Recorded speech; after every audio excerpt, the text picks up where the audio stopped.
Good morning all of you. Welcome to my channel study locker. बच्चों, आज की worksheet हमारी 8th क्लास की 28th वर्कशीट है और हमारा टॉपिक है यूरोप में राष्ट्रवाद का उदय। बच्चों, आपके फर्स्ट टर्म का हिस्ट्री का अगर कोई एक चैप्टर आ रहा है तो वो ये है। ये बहुत इंपॉर्टेंट चैप्टर है, तो आप सारी वर्कशीट की इसको ध्यान से देखिएगा। मैंने इस चैप्टर को लेकर के एक वीडियो ऑलरेडी बनाई हुई है, तो आपको डिस्क्रिप्शन बॉक्स में उसका लिंक दे दूंगी, आप वहाँ से देख सकते हैं। इसमें आपको शुरुआत में ही एक चित्र दिखाया जा रहा है जिसमें विभिन्न तरीके के विभिन्न झंडों को दिखाते हुए चित्र दिखाया है कि किस तरीके से लोग यहाँ पर इकट्ठे हुए हैं और ये लोग क्या डिमांड कर रहे हैं कि भाई सभी लोग अपना शासन खुद का चाहते हैं। अगर आपसे पूछा जाए यूरोप में राष्ट्रवाद का उदय क्यों हुआ, तो जो उदय के कारण है इसके पीछे है कि बैक साइड में हम देखते हैं कि यहाँ पे शासन अच्छे तरीके से नहीं चल रहा था, समानता का बिहेव नहीं हो रहा था, जनता त्राही त्राही कर रही थी, राजवंश अपने अकॉर्डिंग चल रहे थे, जो पैसे वाली जो मतलब ग्रुप बन गए थे वो अपने अकॉर्डिंग चल रहे थे, आम जनता को काफ़ी ज़्यादा इसमें झेलना पड़ रहा था। तो ऐसी स्थिति में हम देखते हैं जब जनता ने अपने लिए शासन मांगना शुरू कर दिया, अपने देश को बढ़ाने के लिए, अपने आप को आगे ले जाने के लिए डिमांड रखनी शुरू कर दी। तो पहले हम देखते हैं राष्ट्रवाद पर फ्रेडरिक सॉरियू के विचार। ये एक फ्रांसीसी कलाकार थे। 1848 में इन्होंने 4 चित्रों की एक श्रृंखला बनाई। इनमें उसने सपनों का एक संसार रचा जो उसके शब्दों में जनतांत्रिक और सामाजिक गणतंत्रों से मिलकर बना था। मतलब कि इन्होंने जो एक ड्राइंग बनाई है, मतलब श्रृंखला बनाई है, श्रृंखला का मतलब है कंटिन्यूटी में कुछ ड्राइंग्स बनाई है, उनमें ये दिखाना चाहते हैं कि सभी जगह अलग अलग तरीके का शासन है, परंतु वो सभी एक शासन के तरीके हैं जिनमें सुधार की जरूरत है। ठीक, इस श्रृंखला के पहले चित्र में यूरोप और अमेरिका के लोग दिखाए गए हैं। सभी उम्र और सामाजिक वर्गों के स्त्री पुरुष एक लंबी कतार में स्वतंत्रता की प्रतिमा की वंदना करते हुए जा रहे हैं। देखिए, सभी लोग जा रहे हैं स्वतंत्रता की प्रतिमा की वंदना करते हुए, कि मतलब उन्हें क्या चाहिए? स्वतंत्रता चाहिए। प्रतिमा के एक हाथ में ज्ञानोदय की मशाल और दूसरे में मनुष्य के अधिकारों का घोषणा पत्र है। मतलब कि स्वतंत्रता हमें क्या देती है? हमें ये ज्ञान देती है, हमें आगे बढ़ने का तरीका देगी और हमारे अधिकार देगी।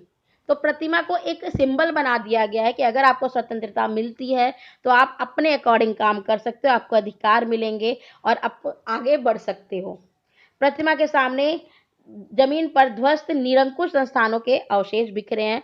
इसका मतलब यह है कि जो प्रतिमा के आसपास जो हमें टूटी हुई चीजें नजर आ रही हैं, ये देखो, जो टूटी हुई चीजें नजर आ रही है ना, ये दिखाने के लिए है कि जो प्रतिमा अभी स्वतंत्रता की प्रतिमा है, ये अब आप लोग को स्वतंत्रता चाहिए। जो पहले निरंकुशवाद था ना, उस चीज को तोड़ दिया गया, उनकी मूर्तियां तोड़ दी गई है। जो कूड़ा दिख रहा है ना, ये अवशेष है, ये दिखाने के लिए कि भाई अब स्वतंत्रता मिलेगी। और इससे पहले जो निरंकुशवाद था, निरंकुशवाद का मतलब होता है ऐसा शासन जिसमें कोई एक व्यक्ति या एक कोई ग्रुप बहुत ज्यादा जो है अपना शक्तियों को बढ़ा ले और उसके ऊपर लगाम ना हो और जनता के प्रति वो कोई भी प्रति किसी तरीके से जवाबदेह ना हो। तो वो जो भी काम करेगा जनता के प्रति उसे सोचना नहीं पड़ेगा। जैसे कि हम क्या देखते हैं, जो फ्रांस में क्रांति हुई उससे पहले लुई 16 ने सोचा क्या जनता के लिए? उसने नहीं सोचा कि जनता के ऊपर कितना हम बर्डन डाल रहे हैं। मर्जी थी। अगर वो ऐसा लोकतंत्र में करेगा तो क्या होगा? अगली बार उसे शासन जो है उसको कुछ नहीं मिलेगा, शासन में शासक बनाएगा ही नहीं कोई, उसको निकाल बाहर करेंगे, कहेंगे बहुत हो गया तुम्हारा अत्याचार। तो लोकतंत्र इसीलिए तो अच्छा है कि आपने अगर किसी को चुना है वो ठीक से काम नहीं करा, हटा दो। 1789 की फ्रांसीसी क्रांति एवं राष्ट्रवाद। अगर आपसे कहा जाए कि फ्रांसीसी क्रांति ने कहीं ना कहीं हर देश को जगाने का काम करा, फ्रांस में जो भी स्थिति थी, समाज विभेद बहुत ज्यादा था, भेदभाव बहुत ज्यादा था, उसको उसके खिलाफ जनता उठ खड़ी हुई, अपने ही राजा को उन्होंने मार डाला और अपने यहाँ पर शासन व्यवस्था को अपने कंट्रोल में ले लिया। राष्ट्रवाद की पहली स्पष्ट अभिव्यक्ति 1789 में फ्रांसीसी क्रांति के साथ हुई। मतलब कि 1789 में फ्रांसीसी क्रांति जब आई तो लोगों को दिमाग में एक नया वर्ड आया कि भाई राष्ट्रवाद, अपने राष्ट्र के प्रति लड़ना, अपने राष्ट्र को लेकर लड़ना कि भाई मेरे को अपना राष्ट्र सुधारना है। ठीक, फ्रांसीसी क्रांति से जो राजनीतिक और संवैधानिक बदलाव हुए, उनसे प्रभुसत्ता राजतंत्र से निकलकर फ्रांसीसी नागरिकों के समूह में के हाथ में हस्तांतरित हो गई। मतलब कि जो क्रांति हुई, उसका क्या नतीजा निकला कि जो राजनीतिक व्यवस्था थी ना, जो पहले अभी तक राजा के हाथ में थी, राजतंत्र के हाथ में थी ना, अब वो फ्रांसीसी नागरिकों के हाथ में पहुंच गई। फ्रांसीसी नागरिकों ने जो ग्रुप्स बना रखे थे, अब वो देखेंगे कि हमें आगे क्या करना है। क्रांति की घोषणा के अनुसार अब लोगों द्वारा राष्ट्र का गठन होगा और वे ही उसकी नियति तय करेंगे। मतलब राष्ट्र को कोई एक व्यक्ति नहीं चलाएगा, लोगों के जरिए शासन वहां पर चलाया जाएगा। 19वीं सदी के दौरान राष्ट्रवाद एक ऐसी ताकत बनकर उभरा जिसने यूरोप के राजनीतिक और मानसिक जगत में भारी परिवर्तन ला दिए। मतलब कि राष्ट्रवाद ने हर एक देश को, हर देश के टुकड़ों को भी प्रभावित किया, टुकड़ों को प्रभावित किया। मिल जाओ, लड़ो, अपने लिए लड़ो, अपनी एकता के लिए लड़ो, और जो ऑलरेडी एक थे भाई, अपने आप को आगे बढ़ाने के लिए लड़ो। जो संघर्ष हो रहा है, जो जनता एक दूसरे के खिलाफ मतलब कि भेदभाव कर रही है, उन सबको हटा देना चाहिए। सभी लोग बराबर हैं, सबको समान अवसर मिलने चाहिए। इन परिवर्तनों से अंततः यूरोप के बहुराष्ट्रीय वंशीय साम्राज्यों के स्थान पर राष्ट्र राज्यों का उदय हुआ। अब हम क्या देख रहे हैं, जो वंश हैं, अब राजतंत्र हट करके वहां पे हम राष्ट्र राज्यों का उदय देख रहे हैं, जहां पर जनता ने शासन अपने हाथ में ले रखा है। राष्ट्र राज्य में न केवल उसके शासकों बल्कि उसके अधिकांश नागरिकों में एक साझा पहचान का भाव और साझा इतिहास या विरासत की भावना थी। मतलब कि राष्ट्र राज्य में सब एक दूसरे के साथ किस तरीके से जुड़े हैं कि हम इसी देश के हैं, हमारा इतिहास एक है। तो हम अपने, अगर हमें कुछ बदलाव चाहिए तो हम सबको मिलकर के काम करना पड़ेगा। फिर आता है कि राष्ट्रवाद उदय हुआ क्यों भाई। सबसे पहला कारण, जब तक कोई प्रॉब्लम ना हो तब तक हम सॉल्यूशन ढूंढते ही नहीं। राष्ट्रवाद का मतलब होता है अपने देश को सोच करके आगे बढ़ना, अपना खुद का शासन क्रिएट करना। जो निरंकुश शासन व्यवस्था थी, जैसा कि मैंने आपको अभी फ्रांस का उदाहरण दिया था, लुई 16 ने अपने अकॉर्डिंग बस टैक्स बढ़ाता चला गया। जो फर्स्ट स्टेट और सेकंड स्टेट के पास एक विशेष अधिकार था कि उन्हें टैक्स पे ही नहीं करना, जिनके पास संपत्ति थी उनके ऊपर टैक्स नहीं लगाया, बल्कि थर्ड स्टेट के ऊपर टैक्स लगाया जिनके पास संपत्ति बहुत ही कम थी। तो ऐसी स्थिति में हमने क्या देखा कि जो राजा, उसने कुछ नहीं सोचा, मर्जी चलाई अपनी। जब राजा निरंकुश होता है, जब शासन व्यवस्था जनता के लिए नहीं सोचती, तो जनता को अपने लिए सोचना पड़ता है, जैसा कि फ्रांस के लोगों ने करा। उसके अलावा उदारवादी विचारों का प्रसार। उदारवादी विचार जो थे वो कहते थे कि भाई सभी लोग बराबर हैं, जनता को जो है एक साथ एकजुट होकर के रहना चाहिए। जो बार बार हर जगह टैक्स लग रहे हैं, इस टैक्स को कम किया जाए।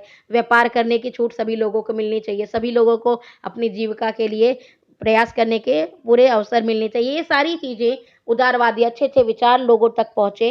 और जब अच्छे विचार पहुँचते हैं ना, तो मन में एक उद्देश्य की स्थापना हो जाती है कि भाई हमें किस लिए लड़ना है, कि क्या चीज़ चाहिए हमें।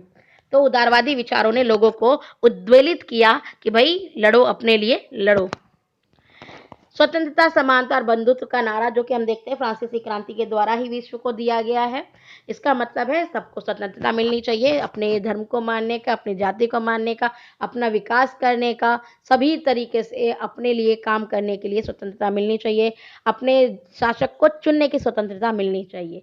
समानता यानी कि सभी लोग बराबर हैं, कोई भेदभाव नहीं होना चाहिए। बंधुत्व मतलब हम सभी देश के नागरिक हैं, सभी लोगों को मिलजुल करके रहना चाहिए। तो बच्चों, यहाँ पे हमें क्या नजर आ रहा है कि हमें स्वतंत्र रहते हुए एक दूसरे को बराबर समझते हुए प्यार से रहना है।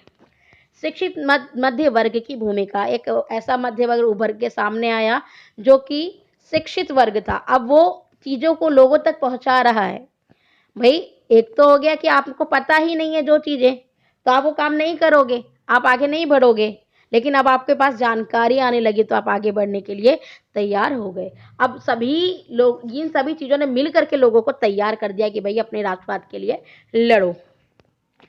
चलिए क्वेश्चन आंसर्स पे चलते हैं। क्वेश्चन नंबर 1, 1789 की क्रांति, फ्रांसीसी क्रांति राष्ट्रवाद की पहली स्पष्ट अभिव्यक्ति थी। स्पष्ट कीजिए भाई। सबसे पहले हमें कैसे पता चलता है कि फ्रांसीसी क्रांति ने राष्ट्रवाद को सामने लाके खड़ा किया। तो पहली अभिव्यक्ति इसलिए कहा जाता है क्योंकि इसके बाद लोगों में राष्ट्रवाद की भावना स्पष्ट रूप से जो है दिखने लगी। फ्रांसीसी क्रांति ने समानता, भाईचारा, स्वतंत्रता जैसे विचार विश्व को दिए। फ्रांसीसी क्रांति के बाद फ्रांस के लोगों ने समानता से परिपूर्ण समाज की मांग की। मतलब कि अब वो चाहते हैं कि सभी लोग बराबरी तरीके से रहें और समानता का इस्तेमाल करते हुए, स्वतंत्रता का इस्तेमाल करते हुए एकजुट होकर के रहें। क्रांति के अनुसार जो है राष्ट्र का गठन और राष्ट्र की नियति अब कौन तय करेगा? वहाँ के लोग तय करेंगे और प्रभुसत्ता जो है राजतंत्र से अब नागरिक समूहों के हाथ में आ गई। तो ये सारी चीजें वो घटनाएं थी जिसने सभी के सामने एक राष्ट्रवाद की विचारधारा को जो है सिंबलाइज किया, सामने दर्शाया। क्वेश्चन नंबर 2, निरंकुश शासन व्यवस्था क्या थी? प्रतिमा के सामने इसके ध्वस्त और शेष जमीन पर क्यों पड़े हुए हैं? जो अवशेष हैं यह किस बात का प्रतीक है? तो भाई निरंकुश का मतलब होता है जहां जनता जो है वो ना चुने शासक को और वो जनता के प्रति जवाब देना, अपनी मनमर्जी चलाए, तो ऐसी व्यवस्था को निरंकुश व्यवस्था कहते हैं। और जो प्रतिमा के सामने जो अवशेष पड़े हैं वो निरंकुश शासन व्यवस्था के खात्मे को दर्शाती है। और ये चीज क्या दिखा रही है भाई? स्वतंत्रता की मूर्ति खड़ी है, कुछ मूर्तियां नीचे पड़ी हुई हैं, तो ये दर्शा रही है कि ऐसा है, ये मूर्तियां टूट गई, अब निरंकुशवाद खत्म हुआ, अब नया वाद शुरू होगा जिसमें हम देखते हैं कि लोकतांत्रिकवाद और ये राष्ट्रवाद हमारा सामने आता है।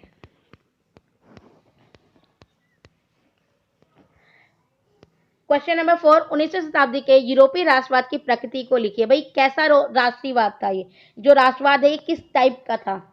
तो भाई ये राष्ट्रवाद समानता की बात करता है, नए राष्ट्रों का गठन की बात करता है, नागरिक अधिकारों की बात करता है, आर्थिक, सामाजिक, राजनीतिक समानता, स्वतंत्रता के लिए जो है जोर देता है। तो ये राष्ट्रवाद की प्रकृति है कि राष्ट्रवाद किस तरीके का डिमांड रख रहा है। फ्रेडरिक सारियो के चित्र की प्रमुख विशेषताओं की पहचान कीजिए। तो हम इसमें देख सकते हैं कि फ्रेडरिक सारियो ने जो चित्र बनाए हैं उसमें लोकतांत्रिक सामाजिक गणराज्य वाली दुनिया के सपने को दिखाया है। अलग अलग राष्ट्र जो है उसमें नजर आ जाएंगे। लोगों के कपड़े राष्ट्रीय पोशाक से हम पहचान सकते हैं। वे स्वतंत्रता की मूर्ति की पूजा करते हैं। फ्रांस के क्रांतिकारी तिरंगे से आप उसमें पहचान सकते हैं। जर्मनी का काला लाल सुनहरा झंडा आप देख सकते हैं। तो हम क्या देख रहे हैं इसमें? जो भाईचारा है ना वो हमें यहाँ पर नजर आ रहा है। मतलब कि जो राष्ट्र हैं अलग अलग विचारधारा होने के बावजूद भी स्वतंत्रता, समानता, भाईचारा के आधार पर बेस्ड है। तो बच्चों अगर आपको वीडियो पसंद आई तो लाइक जरूर करें, मेरे चैनल को सब्सक्राइब करें। धन्यवाद।